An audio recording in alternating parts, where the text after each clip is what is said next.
आज आम बनइबा पानी कखार बेसर से देखो मु पानी कखार को ये भाव में काटिकी एथिरे किछि सारू आउ आलू मध्य काटिची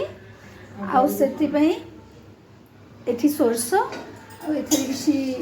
जीरा ए सब मिसी पेस्ट करी रखी देइची आउ एठी किछि बड़ी मध्य करे जे ना भाजुची आपको हल्का भाव में भाजी दबा टे ब्राउनिश हो गला पर्यंत आपन भाजी दबा। देखो हम बड़ी बर्तन हो गलानी एबे आमे काढ़ी दबा। एबे आमे कढ़ाई रे किछि तेल देबा एथिरे किछि सोरस देबा आमे जो बाटी की रखतिले सोरस जो ताके तेल देबा ए सोरस सहित आमे अल्प पानी देबा कारण सोरसटा पोड़ी जीवना हल्का पानी आने देवा ये भाव आगटा आम कषिदेवा एमें स्वाद अनुसार लुण देवा कि हलदी देवा कि रेड मिर्ची पाउडर देवा कि मसला देवा भाव मिसई देवा सोरस प्रॉपरली कषिदेवा पर्यंत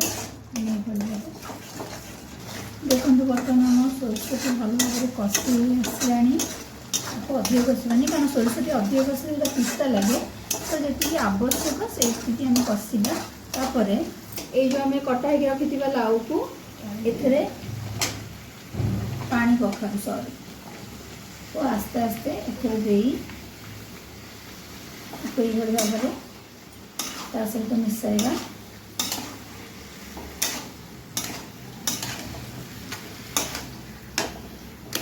आम या प्रॉपरली कषिदेवा भल से कषिदेवा ये भाव 2-4 मिनिट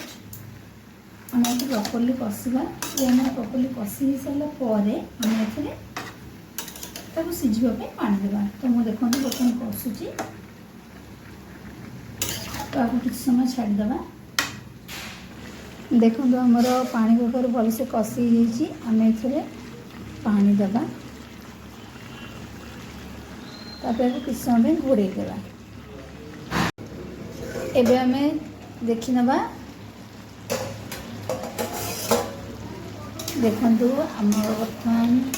पानी कखारू बेसर सुंदर भाव में हो गलानी प्रॉपरली जमी सीझा कथा सीझीगलानी एथिरे आमे बजाई रखा बड़ी को देदेबा ये भाव आपको मिसईदेवा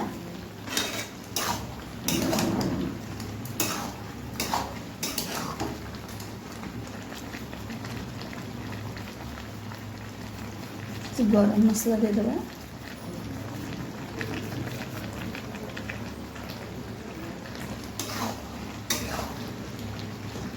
भल भाव